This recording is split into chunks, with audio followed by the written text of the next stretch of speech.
பிஸ்மில்லாஹிர் ரஹ்மானிர் ரஹீம். இன்றைக்கு நாங்கள் பார்க்கக்கூடிய ஹதீஸ் அபூ ஹுரைரா ரலியல்லாஹு அன்ஹு அவர்கள் அறிவிக்கிறார்கள்.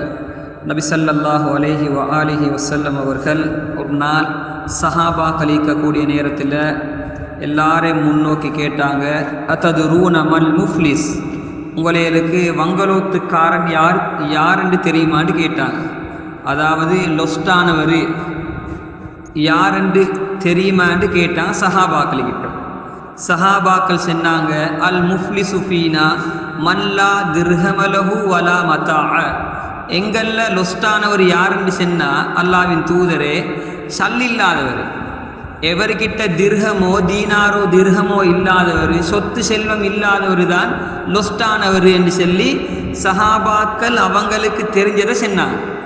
எங்கட பார்வையில் யார் சரி லொஸ்டானவர் என்று கேட்டால் நாங்கள் என்ன செல்வோம், பெரிய சல்லிக்காரனாக இருந்தவர், ஏதோ ஒரு பிஸ்னஸ் ஒன்று பண்ண போய்த்து அந்த பிஸ்னஸில் அவர் எதிர்பார்த்த லாபத்தை காணல, எதிர்பார்த்த அளவுக்கு முன்னேறல, எடுத்த சாமானெல்லாம் ரிட்டர்ன் ஆகிட்டு, அப்படியாப்பட்டவர் எடுத்த சாமனும் ரிட்டர்ன், அதை விற்றுக்கொள்ளோ மேல அதுக்கும் கடன் கெட்டோனும், ஈக்கிய சல்லியும் இல்லை, அப்படியாப்பட்டவருக்கு நாங்கள் லொஸ்டானவர் என்று செல்வோம்.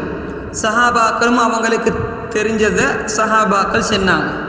அதுக்கு பின்னால ஸல்லல்லாஹு அலைஹி வஆலிஹி வஸல்லம் அவங்க ஒரு வித்தியாசமான சஹாபாக்களுடைய கண்களை திறக்க வைக்கக்கூடிய, எல்லாரும் விளங்கி கொள்ளோனுமான முறையில் யார் இந்த உம்மத்தில் லொஸ்டானவர் என்பதை ஸல்லல்லாஹு அலைஹி வஆலிஹி வஸல்லம் சொன்னாங்க. ஃபகால இன்னல் முஃப்லிஸ மின் உம்மதி, ஏண்ட உம்மத்தில் ஏண்ட சமுதாயத்தில் யாரு லொஸ்டானவர் என்று கேட்டால், யஅதி யௌமல் கியாமத்தி பிஸ்ஸலாத்தின் வ சியாமின் வ ஸகாத்தின், கியாமத்துடைய நாளையில மலை அளவுக்கு தொழுகை கொண்டு வருவார், மலை அளவுக்கு நோன்பு கொண்டு வருவார், மலை அளவுக்கு ஜகாத்தை கொடுத்து கொண்டு வருவார், எண்ணற்ற நன்மைகள் எல்லாத்தையும் கொண்டு வருவார். அவரை பார்த்தா துனியால யாரு சென்னாலும் இவர் முன்சப்ல இருந்தவர், இவர் ஜகாத்தை பேணிதலாக கொடுத்தவர், எல்லாருக்கும் உதவி செஞ்சவர் என்று சொல்லி மக்களால் போற்றி புகழப்படக்கூடிய அளவுக்கு அமலை கொண்டு வருவார், மலை மாதிரி அமல் கொண்டு வருவார். ஆனால் கியாமத்துடைய நாளையில யஅதி கத் ஷதமஹாதா, ஒரு மனிதர் வருவார், யா அல்லாஹ் இவர் எனக்கு அநியாயமா ஏசினாரு, வகதஃபஹாதா இவர் அநியாயமா நான் செய்யாத ஒரு தப்ப நான் செஞ்சென்று சொல்லி இட்டு கட்டினாரு, வஅகல மாலஹாதா என்ற சொத்தை அநியாயமா சூதையாடினாரு, எங்கட வீட்டு காணி அறப்பேச்சச நாங்க இல்லாத டைம்ல வேலியை போட்டு எடுத்துக்கொண்டாரு, நாங்க இல்லாத டைம்ல எங்கட வீட்டுல நிக்கியாக்கள விஷயங்களை ஏமாத்தி சொத்தை எழுதி கொண்டாரு, ஆனா ஊர் மக்கள்கிட்ட நல்ல பேரோட வாழ்கிறாரு, அப்படி வாழ்ந்தாரு, இப்ப அவர் மாட்டுவாரு. எங்கட ஊடு சத்துக்கு கூலிக்கு நின்றாரு, ஒரு 10 வருஷம் 20 வருஷம் கூலிக்கு எங்கட அப்பட காலத்துல இவர் கூலிக்கு வந்தவர், அப்ப மௌத்து 20 வருஷமாக இப்ப நாட்டு சட்டத்தை வச்சு அவருக்கே ஊட்டடி எழுதி கொண்டாரு துனியால. ஆனா கொடி கட்டி பறந்தாரியா அல்லா, எங்கட சொத்தை திண்டு வாழ்ந்தாரு என்று ஒவ்வொருத்தரும் இவரை பத்தி ஒவ்வொரு விஷயங்களை செல்ல ஆரம்பிப்பாங்க.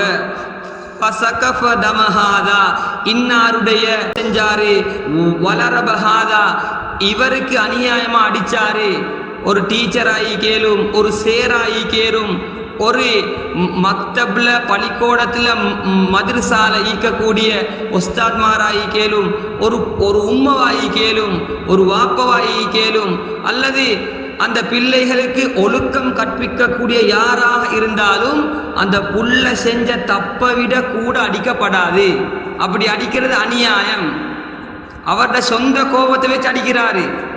ஒரு சேர் அந்த புள்ள சின்னொரு குத்தம் தான் செஞ்சிருக்குது, அவர்ட வீட்டுல அவட வைஃபோட இந்த பிரச்சனையாவது வந்து அதே சேர்த்து அடிக்கிறாரு. இவர் கியாமத்தில் இந்த ஹதீஸ்ல மாட்டுவாரு. அநியாயம் அந்த மாணவன் வந்து செல்வான், யா அல்லாஹ் நான் ஒரு சின்ன தப்பு தான் செஞ்சேன், யா அல்லாஹ் என்னைய போட்டு அடியடி நடிச்சாரு, ஆனா அவரும் மலை மாதிரி அமல் எடுத்துக்கொண்டு வருவாரு. இப்படியாப்பட்டவங்க மலை மாதிரி அமல் எடுத்துக்கொண்டு வந்தவங்களை அல்லாஹு தாலா கியாமத்துடைய நாளில் நிப்பட்டுவான். அநியாயம் செஞ்சவங்க வந்து கியூல நிற்பாங்க, அல்லாஹு தாலா கேட்பான், நீங்க இப்படி செஞ்சீங்களா? ஓ யா அல்லாஹ் செஞ்ச. இவர்ட நன்மையை எடுத்து அந்த அநியாயம் செய்யப்பட்டவங்களுக்கு கொடுக்கப்படும், கொஞ்சம் கொஞ்சமா கொடுக்கப்படும். எந்த அளவென்றா இவர்ட மலமாதி அமல் எல்லாம் முடிஞ்சிடும். இவர் செஞ்ச அநியாயத்துக்கு மலமாதி அமல் எடுத்துக்கொண்டு வந்து அமல் எல்லாம் ஆக்கள் வந்து கொண்டே நிற்கிறாங்க. செஞ்சு அவ்வளோ அநியாயம் செஞ்சுக்குது. எல்லாருக்கும் நன்மையை கொடுத்ததுக்கு பின்னால இவர்ட ஒரு நன்மையும் இல்லை. இப்ப ஆக்கள் நிற்கிறாங்க அநியாயம் செய்யப்பட்டவங்க. இப்ப அல்லாஹு தாலா அந்த அநியாயம் செய்யப்பட்டவங்களோட பாவத்தை இவர்ட மேல போடப்படும். அவங்களோட பாவம் எல்லாம் எடுத்தெடுத்து இவர்ட பட்டோலையில போடப்படும். இவர் கடைசியில மலமாதி நன்மை கொண்டு வந்தவர் மலமாதி பாவத்தை சுமப்பாரு. மலமாதி பாவத்தை சுமந்து கொண்டு சும்ம துரிஹ ஃபின்னார், இவர் நரகத்தில் வீசப்படுவாரு. இவர் தான் இந்த உம்மத்தில் வங்கலோத்துக்காரன், லொஸ்தானவர் என்று ஸல்லல்லாஹு அலைஹி வஆலிஹி வஸல்லம் அவங்க சொன்னாங்க. அப்போ நாங்கள் யோசிக்கணும், அமல் செய்தது லேசி, அமல் செய்யலும். ஆனால் நாங்கள் ஒரு சமூகத்தோடு சேர்ந்து தான் வாழணும்.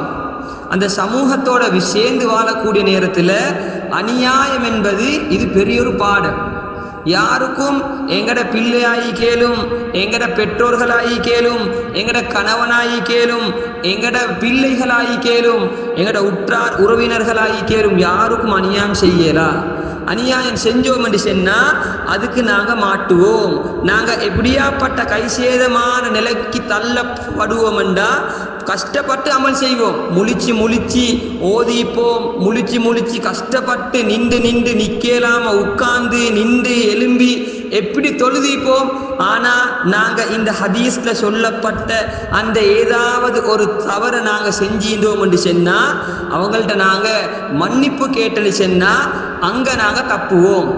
அப்படி இல்லாட்டி இன்றைக்கு அதிகமானவங்க அவங்க பெரிய இபாதத் செய்யக்கூடியவங்கள மாதிரி நிற்பாங்க, ஆனால் இந்த விஷயங்கள்ல மாட்டிடுவாங்க.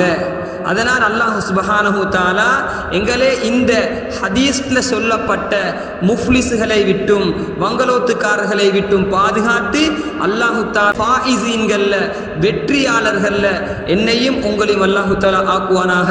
சுப்ஹானக அல்லாஹும்ம வ பிஹம்திக அஷ்ஹது அன் லா இலாஹ இல்லா அன்த அஸ்தக்ஃபிருக வ அத்தூபு இலைக்.